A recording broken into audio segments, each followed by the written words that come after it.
If you're a coach, consultant, healer, or any other type of expert, I'm sure that you have heard gurus recommend that you write a book to position and pre-sell yourself in the marketplace, to position you as the trusted advisor and to make it easier for people to discover you and to decide to work with you. And while those things are true, books will definitely do that for you. However, there are a lot of things that need to be thought about before you begin writing a book and before you start having dollar signs dance in your head. I'm Winnie Anderson.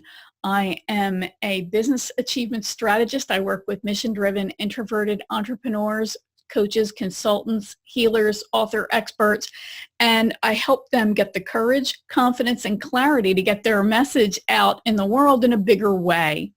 I help them stand out. I help them achieve their goals and get their message out and really build a solid foundation for sustainable success. One of the things that so many people dream about is writing a book. But while it might seem like everybody who is online has written and published a book today, there are still a lot of people who have that dream in them and who haven't taken action. There are also a lot of people who dive into these guru programs who promise a book in a weekend, a bestseller in a weekend. And while those pricey programs can definitely motivate you to get the book done, they can also create a heck of a lot of unnecessary stress, a lot of pressure on you. I know because I got sucked into one myself, and they can lead you to cut some corners. So I've worked with people to get their book finished. I've worked with people to get their book from idea to completed manuscript. And I've helped people promote and launch or relaunch a book, an existing book that they already had. What I discovered was there are a lot of questions that you should really ask yourself before you even begin typing the first page. So I've put together this seminar to help you really think through, is now the right time for me to start that book? Now, there is never a perfect time. So you're just going to have to, if you decide that you want to write that book, you're just going to have to dive in. And there are some changes that you're going to have to make in your life in order to accommodate and make room for that book writing process. So let's go ahead. I'm going to share with you these questions that I have. Hopefully they're going to inspire you to do some thinking and help you get going with more confidence and with really understanding everything that goes into writing, promoting, and profiting from a book. So let's dive into the slides. All right, so I titled this The Critical Questions That You Need to Ask Yourself Before You Start Writing a Book. And I am a multi-best-selling author. I have, as I said, a few books that I've written. My first book was Faith from 9 to 5, and that book was endorsed by Ken Blanchard, the legendary author of so many classic business books, including The 1 Minute Manager and so many others. So let's just dive right in. Okay, so let's get into what you're going to get out of today. First of all, you're going to understand what it really takes to get a book done. There are lots of programs out there, as I mentioned, that promote get a book done in a weekend, get a bestseller done in a weekend, and get a book done in, however much quick time that they can promote it. You really want to think about, do you actually want to write a book that quickly? And if you write a book that quickly, what do you need to have done ahead of time in order to get that done? And if the guru is promoting get a bestseller done in a weekend, how do you actually write the book in a weekend and then make it a bestseller? And is it really a bestseller? So we'll talk a little bit about that, but you're going to understand what is really involved in getting a book done. I'm going to tell you what gurus won't, I promise. And the people who I've shared this with have said that this was really enlightening because they just hadn't thought about the things that I'm going to share. I'm going to talk about the biggest mistakes that new and even experienced authors can make, especially authors who are business people first, who are consultants, coaches, healers, whoever. So I'm going to share with you these critical questions that you need to ask yourself, and I'll give you some extra things to think about as you process each one of these questions. So first of all, is why write a book to begin with? I have found that when I lead with doing something strictly for the money, that I tend to have a whole lot of problems. So you want to ask yourself, why do you want to write a book? Obviously, we want to eventually make money. We're not running charities here, and even charities need to generate revenue. But you want to ask yourself, do I have a mission? Do I feel called to write a book? Those of us who write and who have written can relate to that. I just had this in my head and I had to get it out. I've had several books in my head that I've felt that way about, and I just needed to get them done. You may feel that a book that you've been called to write the book that's on your heart. You might feel that there's a passion that you have, some topic that you feel strongly about, that you've got to get this message out. You might also feel that a book is just something that you have dreamed of writing. There are so many people, I think I saw a survey once that said something like 85% of the population, of the adult population, have said they dream of writing a book. So there's just something magical about it that we all seem called to do, and you might have decided that it's time for you now to actually have that achievement. One benefit of writing a book is that it can actually help you solidify your point of view and even the process that you take people through to do your work. So it might sound a little strange that, well, I'm just starting out, I don't have a full process yet. This can truly help you articulate that and think it through. But if you have been consulting or doing your work for a while, coaching, healing, you probably have a process that you take people through, and you might not have ever recognized it as that. So writing a book can help you do that, can help you articulate it. Can also help you position yourself as a true authority. There are some things that we just see, and it helps us label someone as an expert or an authority. Speaking is one, writing is another, whether it's writing a blog, creating a course, but certainly writing a book. If you've got enough information to write a book, people are going to assume that you're an expert in that particular topic. A book can also help you pre-sell yourself. So pre-selling is what happens when somebody hears your information, they see you on a video, they hear you speak, and they just are pre-sold that you are an authority and that they're interested in learning more about working with you. So I really advocate pre-selling as an overall marketing strategy, and it's one of the big reasons why I think writing a book is so fabulous. And of course, we're here to make money, right? So when you pre-sell yourself and attract clients to you who are pre-sold to working with you or pre-inclined to working with you, that's naturally going to generate a profit. So usually with a business book, the money is not in the book. The money is in what the book leads to, the course, the program, the contract, that kind of thing. It's not that you're not going to earn money from a book, but I'm going to bet you're not J.K. Rowling's or Stephen King or any one of the other big authors out there who truly make their living writing. But it's possible. But there's a lot of work. So you don't want to be seduced by thinking, I'm going to make $1 million by writing a book. There are other ways that you can make money from your book. There are people who call a book a big business card. I wouldn't go that far. It's a little bit more complicated than a business card, but it is certainly one of those marks of expertise. So it can definitely lead to profits for you. You might feel also that you want to leave a legacy. Once you've written a book, it lives forever. So especially after you get it published. So leaving your mark in the world, leaving a message to other people, there's a big part of that. My first book was really a passion project. I felt called to write that book. And so there's an element of legacy involved in that. But you might feel that this is the big focus of the book that you're writing. It might be a little bit of everything. So you really want to ask yourself, what's driving me to write this book? Why do I want to write it? What are the top 3 reasons that are really driving me? It's important that you identify the reasons why you want to write a book, because it can help manage your expectations. It's why I make it very clear that the money is often in what the book leads to. It's not in the book itself. I hope you make $1 million.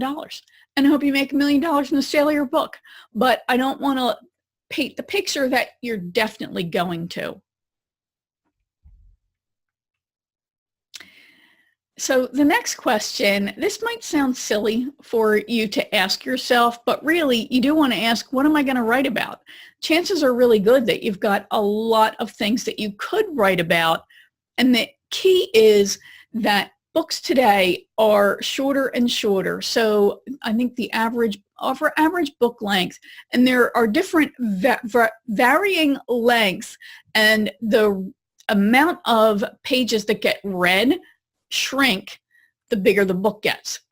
So you want to, if you've got several books in your head, and most people really do, they just haven't admitted that to themselves. If you've got several books in your head, it's better that you actually write them as a series or as several books, rather than try to write one big encyclopedia. Okay, unless you are contracted for one of those for dummies books and you're going to write a really big thick book that's going to include an A to Z on a topic, it's better for you from a positioning standpoint, it's better for you from a writing standpoint, and it's better for the reader to have a series of small books, because today the tendency is for somebody to acquire a book to solve a problem. They want to read the book and solve that problem. Then they want to move forward. When they get a new problem, then they'll read the next book, right? So you really want to ask yourself, exactly what is it that I'm going to write about? And most people buy a book like they read a blog post, like they watch a webinar to solve a problem. So you want to think about, what problem is your book going to solve? It could be entertaining, right? Somebody could be bored and they read your book for entertainment. It could be that they love reading and they find your topic interesting. But if you're writing a nonfiction business book, you want to think about the reader and the problem that that reader has that you intend to solve in that book. That is what drives sales. It's also what drives the marketing of the book, because people become interested when they recognize that you solve a problem. So you really want to think about the content that you're going to share and think about it from the standpoint of, what problem does it solve? Then you want to ask yourself, how will your book be unique? There are a heck of a lot of books out there, and while one person will read several books on a topic, I'm not saying that just because there's a book out there that you shouldn't write yours. When I first started to think about launching a podcast, I read easily 4 or 5 books, all on the subject of starting a podcast, because I wanted to hear different people's perspectives on them, and each book was a little bit different in the way it approached the topic. So you want to think about, how will your book be unique? First of all, it's just your voice, your perspective brings a lot of unique information into that material. Also, you're going to be addressing a specific audience. That may be unique. You might find that that your audience is underserved or not served at all with regards to your specific topic. But you want to think about that. Do all the other books out there, do they not have illustrations, and yours is going to have illustrations? Do they not have a workbook, and you're going to create a workbook? So you want to think about, how your book is going to be unique and what void it's then going to fill in the marketplace. That speaks to how you structure the book. How are you actually going to lay out this information in a way that is visually appealing, but is also going to make sense cognitively as the person reads and works through the book? Again, nonfiction readers are a little bit different. Sometimes, and you can structure a book this way, sometimes they'll jump around and go from section to section and read the section that speaks to their particular problem or their need at the time. Sometimes some books are designed to be read from A to Z, from start to finish. So you want to think about that as you structure the book, and before you even start writing, you want to plan that out. It's part of really the overall outlining process so that you know ahead of time, these are the pieces that I need to create, and you can start to see what may be missing from the book. So you really want to give a lot of thought to how that information is going to be best laid out, and how's my reader likely to read this? Does the problem I solve lend itself to having content structured in a certain way? Next is you want to ask yourself, where will the content from the book come from? Now, there are actually a lot of options here. So first of all, if this might be you're documenting your process. So in that case, then it comes directly from the work that you do with clients. It might be that you have created courses and you're planning on turning the course into a book. So in that case, then you probably have the course already written. You might have done interviews. You see a lot of books out there that are based on interviews. I personally don't like to read those kinds of books that are just nothing but transcripts. I prefer to read a narrative. So you can start, though, with interviews and just create a narrative if you would like to do that. There are certainly famous people out there who have just printed up transcripts and created books out of them. I'm just saying it's not my personal preference. So you want to think about that too as you prepare to write your book. You're always thinking about the reader, but think about what do they tend to prefer? What's their style?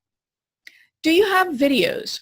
This is great because YouTube especially can give you a transcript. It's not pretty, but it gives you a transcript of the video itself. So it's a great way to start out from that transcript, like I said, and then just creating the narration of the book from that transcript.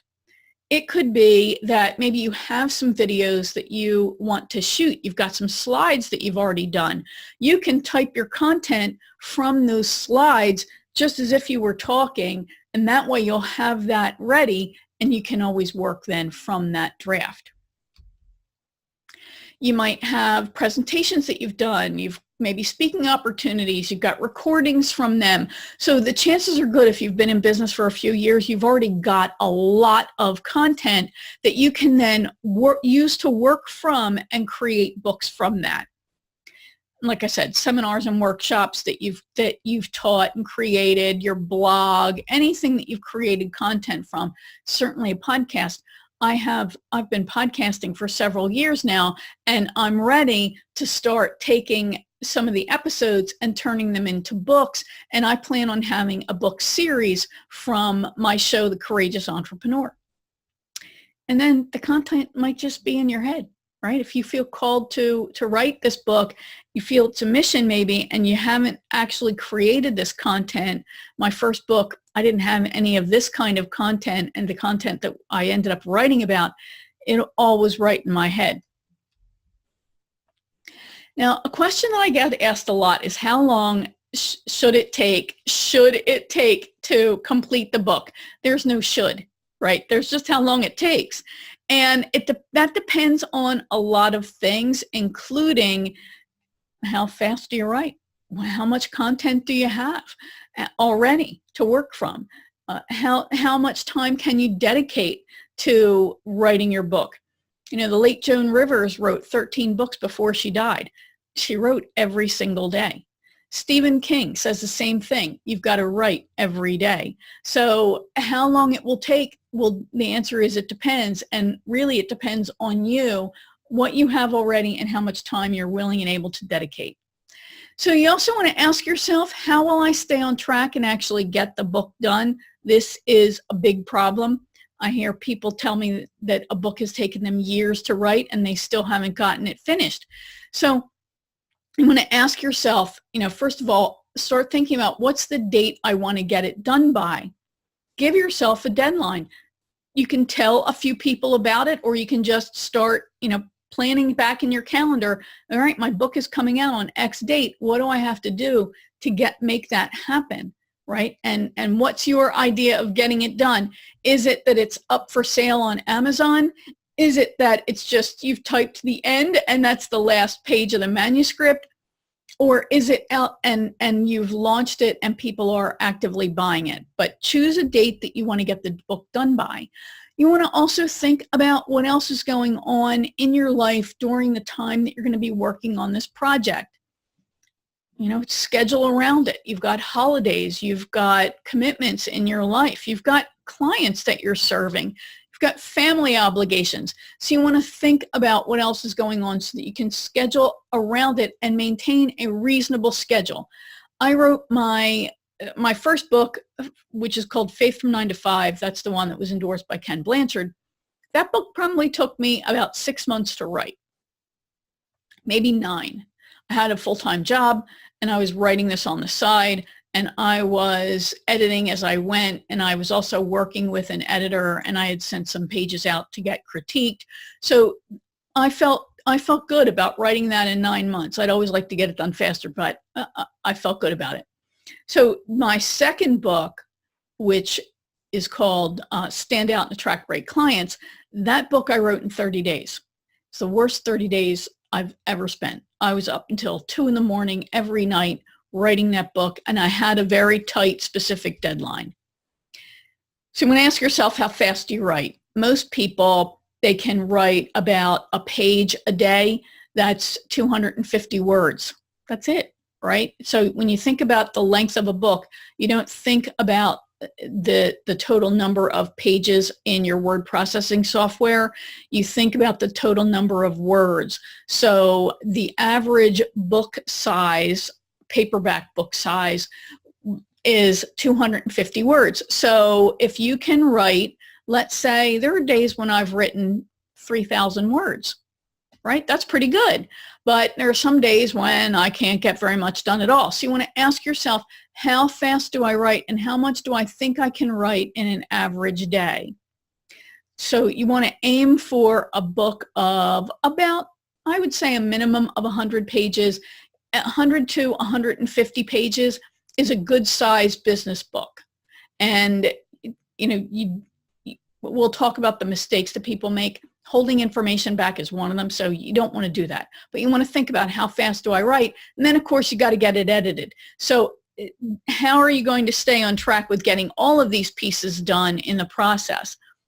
And of course, part of how you're going to stay on track and get the book done is how much existing content do I have to work with? What do I need to get edited? What do I need to then re-listen to or re-watch or go over? How much research will be required for the topic? I worked with a client who had a book.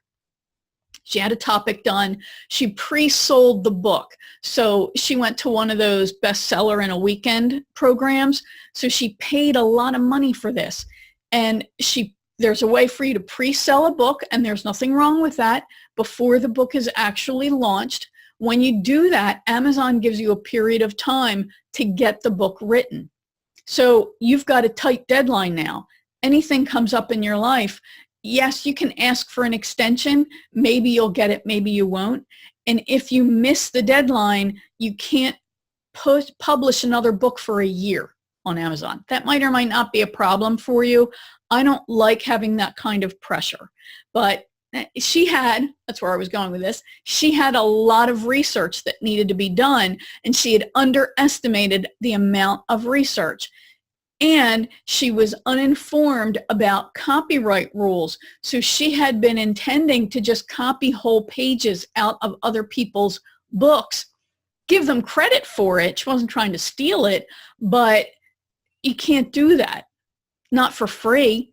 You can't do that. They will they may allow you to publish a segment of a page, but they will likely charge you for that. And how much, it's up to that author or that organization or whoever it is that published that book. So if you have a topic that you know requires a lot of research, you need to think about how you're going to stay on track and finish the book. So this requires publishing a book. Writing a book in general requires a lot of organization skills, and it requires you to either work with a project manager or be a good project manager yourself, because you can get way off track, and I can go into the weeds very easily because I love research. Ask yourself how fast things are changing in the subject area that you're writing about. If you're writing about technology, you know things are constantly changing. That would make me crazy, but there's a way to handle it if you're writing a book that involves technology, and that's just simply, staying on top of making changes on a regular basis and republishing the book. But that's also going to involve, going down rabbit holes of research and investigation and staying on top of things. Do you find it easy to stay focused, or do you have a tendency to get distracted by other projects? I can tell you, when you start writing, it's like a top gets popped on your head, and suddenly all these creative ideas and more book ideas will come in to your brain. So it can be very easy for you to get distracted. So you've got to be committed to staying focused on that book. Now, I know one author, very famous writer who I'm connected to on Facebook. He's written like 90-something books, and he had said years ago that one way that he published so many books was every time he got an idea, he would at least start it, and then when he would get more thoughts, he would just write them down and file them away in that file for that book. But he would stay focused on the primary book. And if he got writer's block, he would just go to another one of his book writing projects. So he was always writing and always producing. That's certainly one strategy, but your goal is to get a book published. So, you really have to think of how are you going to stay focused, and is that something that comes easily to you? You also want to ask yourself, do you have a habit of completing projects, or do you tend to lose steam and then give up? Many entrepreneurs are creative. We're creative problem solvers if we're not visually creative. So we like the starting, it's exciting, but we don't like the finishing. And that's something that you really need to ask yourself. It might be that you might already have a book in progress that you've never actually finished. So it might be that you're not writing a book. It might be that maybe you need to edit that existing book and get it done. You can hire somebody. You could hire a ghostwriter to clean it up. You could hire an editor to clean it up and get that book done. So you really want to reflect on what's your natural project style. You also want to ask yourself, how will you monetize the book? It's important to think about that ahead of time, because that will impact how you structure the book. It will impact the content that you include and that you don't include in the book.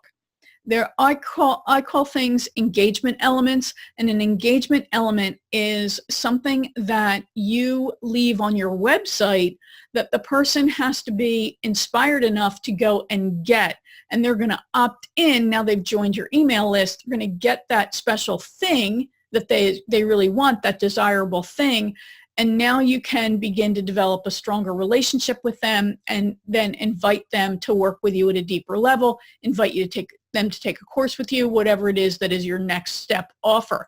So, but you need to think about monetization from the very beginning, or you will leave things out.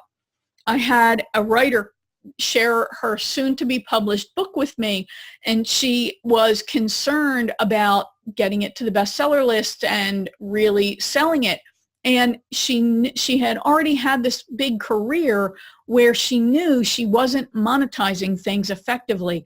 And when I looked at this book, and this is what's called a galley, it's just a finished manuscript, but it still hasn't been released yet. I looked at it, and she had no engagement elements. So she didn't even have a bio in there in the back that talked about what she did and how she worked deeper with clients. So somebody could read that book and get all the way to the end and then not know how to go deeper with her. So this is why it's important for you to think about monetization ahead of time, so that book gets structured in a way that leads people down a path that makes them go, yeah, I want to work with you. How do I do it? And makes it easy for the person so they don't have to then go and search for how do I work with you. So one way that you can monetize the book is through list building.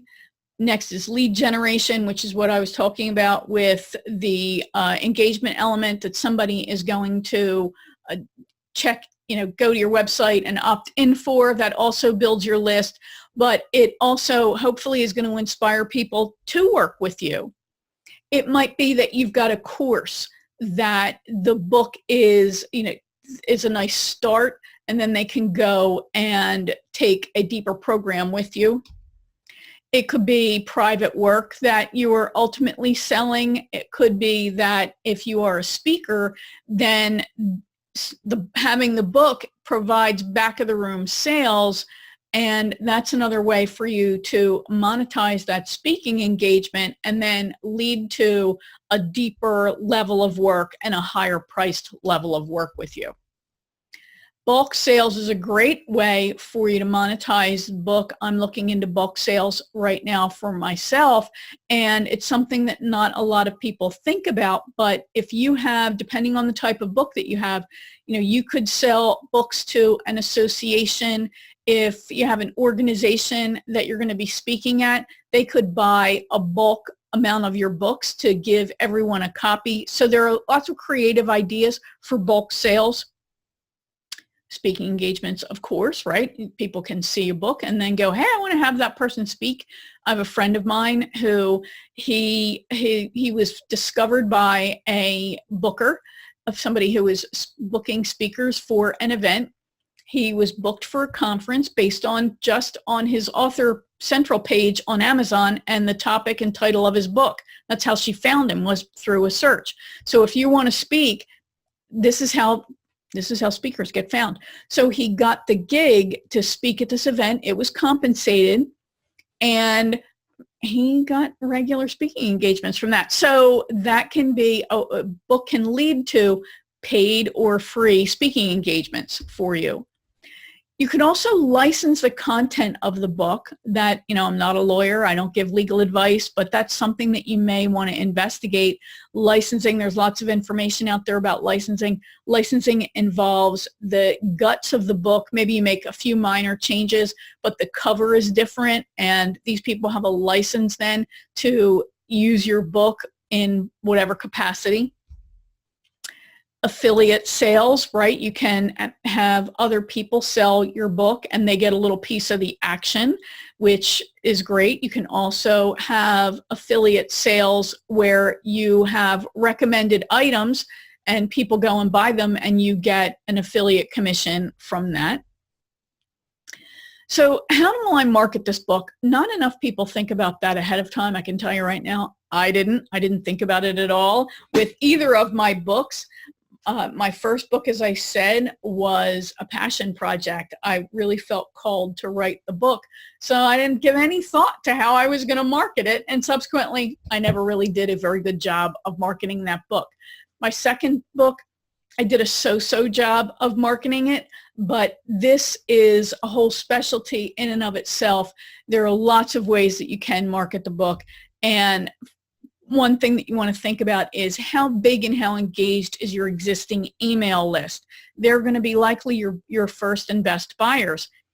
You do not, yes, you're going to use family and friends, of course, but if that's all you have who buy the book, now you've got a book, maybe you hit the bestseller list, but it's not really helping you to drive business to your company, to your business, right? It's not getting you clients, not getting you sales of your courses. So you really want to think about, do I have an existing list? And if you don't, I'm not saying don't write it, but you want to start building the list now so that when the book is finished, you've got a list of people who are eager to buy it. And you want to start talking about the book now to your whatever list you do have, So if you have, maybe you have a social media following, I hope you do, how big and how engaged is your social media following? That's another great way for you to sell the book, and it may be more likely that you've got potential clients who are in that social media pool, if you will. Are you comfortable speaking, right? So can you use your book as a speaking opportunity? And then how comfortable are you asking people and organizations to buy your book? I do not like sales, right? And so I've structured my marketing in such a way that I have this process of pre-selling. So more often than not, I can have someone come to me. But especially when you're talking about a book, you've got to ask people, who maybe they don't want to pay you to speak. Will you buy copies of my book? I'll tell you, when I first went out on my own, I found it almost impossible to ask people to buy anything. It was terrible. So if you struggle with this, you need to recognize that ahead of time. Again, I'm not saying don't write the book, but it might be that you need to recognize that you need help marketing the book. Do you have a promotional or marketing budget? That's important. So a lot of these gurus, they won't even mention this to you, and they'll act like the book's just going to sell itself, and that doesn't happen.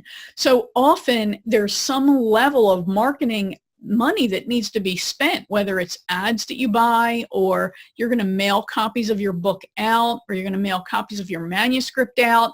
I remember when I was writing my first book, this was pre-Kindle, so it got pretty pricey as I was mailing out manuscripts to people to get testimonials and blurbs for the book cover. So you do need to have a budget for your book, period, and having a promotional or marketing budget is certainly one of the things that you need to consider. There are all kinds of things that you can do with any kind of promotional budget, but you need to have one, I think. So let's talk about the hidden costs, shall we? That's a good lead into this. There are many things that gurus just won't tell you cost money, and if they do talk about them, they'll make it sound like you can get somebody on Fiverr to do it for $5. And while that might be true, it's not usually true. It's highly unlikely. They might be able to do a graphic for you, a very basic graphic, but I personally don't believe in using a tool like Fiverr, or at least to think I'm going to be able to get everything done for $5. So let's look at these hidden costs. There are quite a few. First of all is the book layout. Now, you might think, well, I'm going to use a template or something like that. So there's the cost of the template. Yes, there are free templates out there. How current are they? And I have had books where I bought a template, I still needed to pay somebody to make some tweaks to the book layout. So it's just something that you're going to have to consider and remember. You may decide that you want to have somebody who's going to convert it to an ebook format. There are a couple of different versions of the ebook format, and they may be easy or hard for you to complete depending on your level of comfort with technology and with following instructions online. Sometimes it's easier to just pay somebody some money to have them do it. I mentioned templates. I bought a template, and that's what I use for all of my nonfiction book writing, and I strongly recommend that you get a template, but you don't have to, because you can just write it in Word and have somebody lay it out for you, and then you're done with it. If you have audio recordings or videos or that sort of thing, you have transcripts, you might want to work with a transcriptionist who will type those transcripts for you, or who will work from some document that has transcripts. So there can be a cost associated with that. Yes, there are relatively inexpensive versions. It depends on how many transcripts you've got that you need done. Rev is one organization, and I think they charge like $1 a minute. There are other people who charge more, but transcripts can be great to work from. If you have a video, like I said, you can upload it to YouTube and you can get a transcript from that you can then work from. It's very ugly, but it's at least a starting point. Next is editing. I highly recommend that you work with an editor. I don't care how good a writer you are or you think you are. It never hurts to spend money working with an editor. They can really polish up the book and they can point out things that made sense to you, but not when they actually read it as somebody who doesn't know what you're talking about. So that's always a good idea to put aside a few $100s for working with an editor. You can create a budget for marketing, as I said, and that includes both the marketing tactics like placing ads as well as marketing support. You might need to hire a VA just for that. And administrative help in general is always a big plus. The cover design. Yes, there are templates that you can buy. There are book covers on Canva. You can buy some places have covers that are relatively low priced. There are different resources that I recommend that you check out. When I have a budget, that's where the bulk of the money goes. It gets divided up between editing and the book cover, because I want a cover that I can be proud of that really reflects well on me. And my book, Faith from 9 to 5, I love that cover. I think it's so beautiful and really conveys the whole vibe of the book. But I definitely encourage you to put aside money for both an ebook cover and then the physical book cover. Collateral material, this is anything else that you're going to use to help promote the book. So it could be marketing materials. I once got postcards done. It could be bookmarks are always a fun giveaway item when you have a book that you're giving out or that you're selling. There are lots. You need one sheet, right? A speaker one sheet, author one sheet. You can get those physically printed. You can get them designed. So they can be also something that you need money for. Stock images. That's going to be probably the nature of your book and the cover. So you are going to need to get licenses to use those images on that cover, because you're going to be profiting from that. So you want to make sure that if you're using stock photography, that you're reading the fine print very carefully and that you are making sure that you buy the license in order to use them. And you might need social media image sizes. So when you get a book done, a lot of times you'll get images of the cover done. You'll get 3-dimensional images. You'll get, if you've got an audio book, you'll get maybe a CD done or a little iPad or iPad or phone. That's what I'm trying to think of, iPhone. So you can get those kinds of images, and that's also part of what I think of when I think of collateral media or social media images. But you can also, with social media, you can get a banner, right, for your social media platforms. So you want to get a lot of different images so you have lots of opportunity and flexibility with your marketing. So, and again, that costs money. So you might really be asking yourself, is it still worth it to publish a book? I think it is. Depending on your goals, of course, only you can decide, is it worth it to publish a book? I think if you are an independent professional, it's always worth it to publish a book, because it is one of those things that says expert. And we're all trying to position ourselves as that. Naturally, we're not going to call ourselves an expert, but when we want other people to look at us and go, that person's an expert, a book is one of the things that will help them recognize us as such. Let's just quickly talk about some of the mistakes that author experts make when they're writing a book. So one is trying to cover too much in one book. As I said, better to have a series of books than one big giant encyclopedia, because I don't know about you, I want people to read it. I want people to read the book and actually take action. I don't want people to just buy my book. It's nice, but I want them to do something with it. So you want to make it easy for them to read. The content isn't well organized. This tells me that they didn't work with an editor or a book developer who can help coach them through organizing the content, organizing their ideas, and it really makes for a poor reading experience. And when you go on Amazon, you can read in the reviews, people will criticize, make criticisms about that. Message is too broad. The tendency today is to write a very focused book that is directed to a very narrow audience. So if you're trying to dance around picking an audience, then your message is just not going to resonate with anybody. Tendency to hold back information. I've read books where the person has practically said on every other page, there's more information in my course. Or when you take my course, you'll learn, look, I'm buying your book, right? I want all the information in the book. If I decide I want to go deeper, then I'll take your course. But I want to feel like I got full value from the money that I spent. And it's funny that people will spend, $10 on a book and really get upset if they feel like you held information back. And if they spend $25 or more, and that's what the average hardcover book costs when you go to a bookstore, right? Or even buy online, $20, $25, $30 for a book, I better have gotten my money's worth. So don't hold back information. Yes, engagement elements are valuable from a list building standpoint.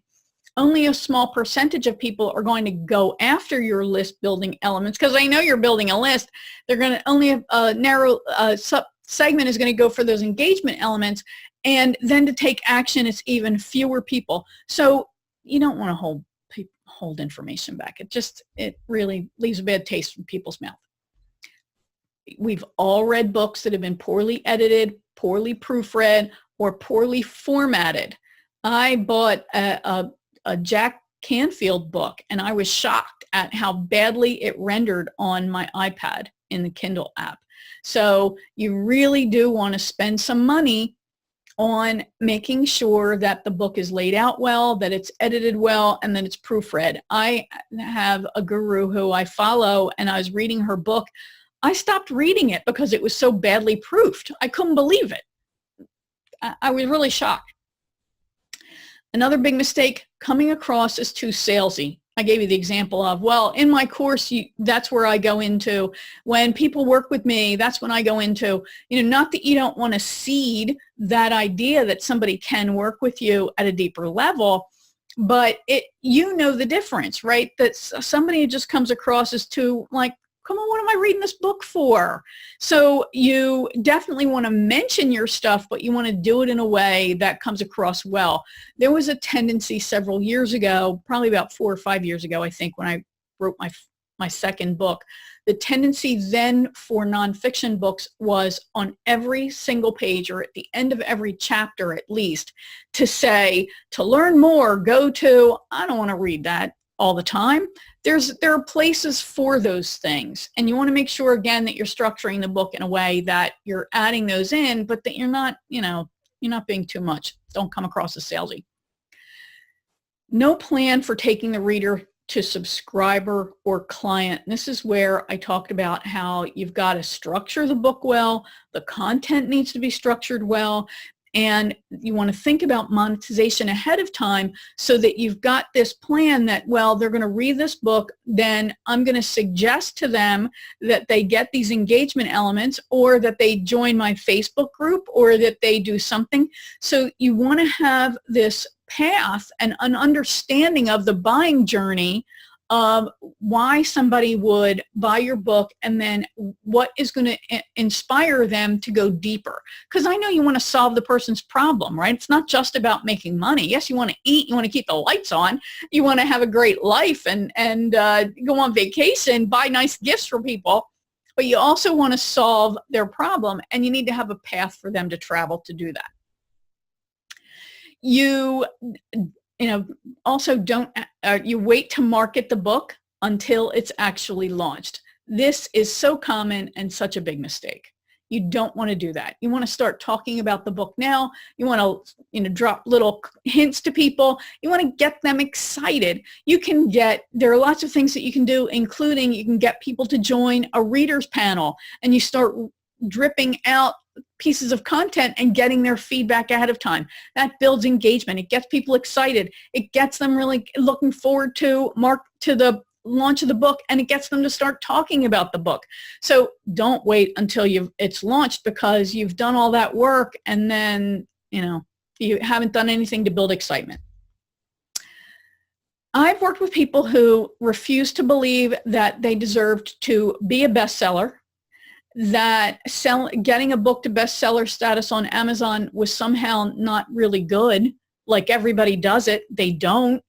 And then they didn't use that they're a bestseller in their, best-selling author. They didn't use that in their bio. They didn't leverage that in any way. So you really want to think about what kind of issues that you're dealing with, because you worked hard to write the book, you work hard to get it up for sale, and you work hard to get it to become a bestseller. There's no trickery involved. Well, there is some trickery that some people use.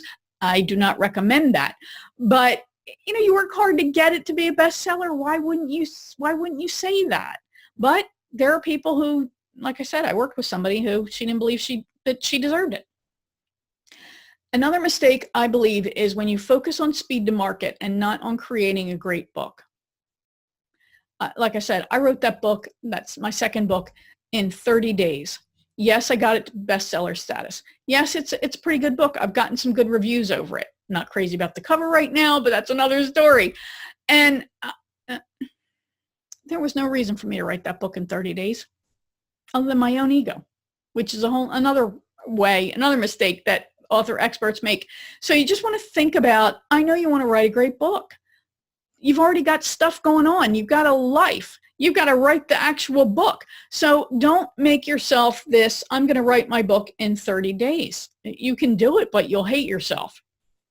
And another mistake is to focus only on getting bestseller status with mostly purchases from your friends and family. Like I said earlier, does nothing for you professionally. They're probably not even going to read your book, and it's not going to help you build a base or build a business from. So it would be nice if they bought it, but you really want to work on building a list of potential clients, or at least potential referral partners. And as I said, it's easy to let ego get in the way when you're doing this. Okay, so just some problems or traps that can derail a book writing project. I've hinted at some of these already, right? A lack of clarity about so much of this. An unsupportive environment. This is an intense thing. I tell my husband, I'm writing, don't bother me. And he'll still knock on the doors like a kid. But you want to make sure that if you live with somebody or you have friends or family, that they're going to respect that you're taking time to write. It requires every time you say yes to something, say no to something else. So it requires you saying yes to you and yes to this project and yes to this message.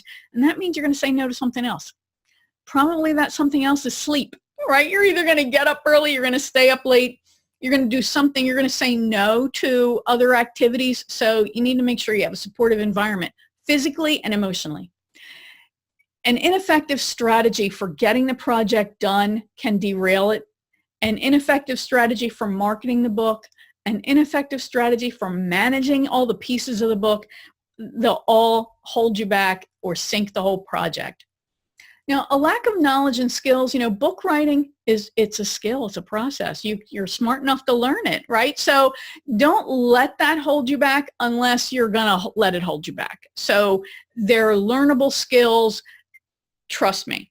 Right? If I can do it, you can do it. And like I said, I did it before Kindle was even a thing, and there wasn't a lot out there on the mechanics of writing a nonfiction book, right? Which is why I ended up creating my own process that I work with clients on, because I couldn't find it anywhere. And I've still bought a lot of books and they don't tell you, here's how to do it.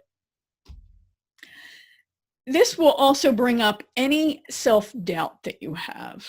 Like I said, the person who believed that she wasn't worthy to call herself a best-selling author, that's a limiting belief. That is self-doubt in spades, right? So you want to just think about that. You might suddenly discover you got it when you didn't think about it before. Feeling overwhelmed, right? Being confused about all there is to do and how do I put these pieces together. Being disorganized, believe me, My office is a mess. It's an organized mess. There are tips and tricks and things that you can do to stay organized. There's technology you can use if you'd like to use technology. I do things the old-fashioned way with folders, paper and pencil. It helps me. I actually write a lot by hand before I type it. So you want to figure out the way that you can stay organized. You can get really bogged down by pieces of the book, and that can hold up the project, and it's why I think it's so valuable to work with somebody when you're actually producing the book, because then you can talk out loud and run things by somebody and they can go, move on, you're done, it's okay, right? We get really caught up in second guessing ourselves. Poor scheduling or poor sticking to your schedule. If you say you're going to write every night between X and Y, then you've got to make sure that you're writing every night between X and Y, or that you're going to get up early and you're going to write between, A and B. But you've got to manage your schedule because you're in charge of you. So you have to learn, and this is something that you might discover, is that you don't say no very well. Well, then your book's not going to get done. And we all know about self-sabotage. There are about 11 million ways that we can self-sabotage ourselves, and that's something that you might discover that you actually fall victim to, but it can certainly derail a writing project as well as your whole career. And I think unreasonable expectations can be traps that can derail your project.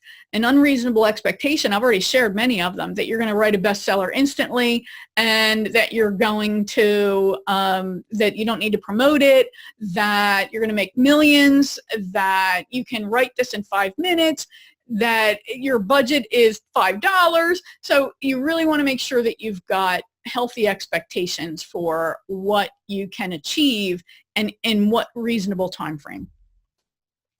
So ask yourself, what could trip you up? All right, so do you still want to write that book? I hope I haven't scared you, but I really believe in that everybody should have a healthy understanding of exactly what's involved. I talk about the same kind of stuff when I talk to somebody who wants to create a course for the first time. You just really want to go into this project with a healthy understanding of what is going to be involved. I think it's definitely worth your while, but only you can make that decision. So watch this a bunch of times, make some notes, think through all of these questions, and really be honest with yourself.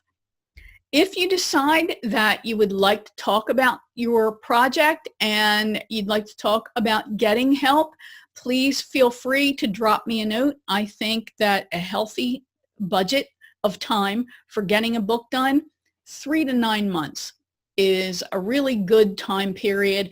If you have clients, if you have a life, if you have other things going on, if you're willing to clear the decks, I think, I wrote a book in 30 days. I don't recommend that. I think 60 to 90 days is enough of a minimum, because you're also going to have to pay rush charges maybe for the designer or the book layout or the editor. People plan their own lives and their own work, and they like to work with people who are not panic-stricken and rushed as well. So think about that. What's the big hurry? You might have an event that you want to get a book done for, and in that case, then I hope that you're going to allow at least 3 months, and I like to see 6. I think 6 months is enough of an expectation. But I digress. So if you'd like to talk about this further and you'd like to talk about how I work with somebody to help them get their book done, more than happy to do that. Just go to my website, winnieanderson.com/chat. You can drop me a note. If we're connected on social media, you know how to get me already. You can reach out to me there and we can have a conversation about your project and about getting it done.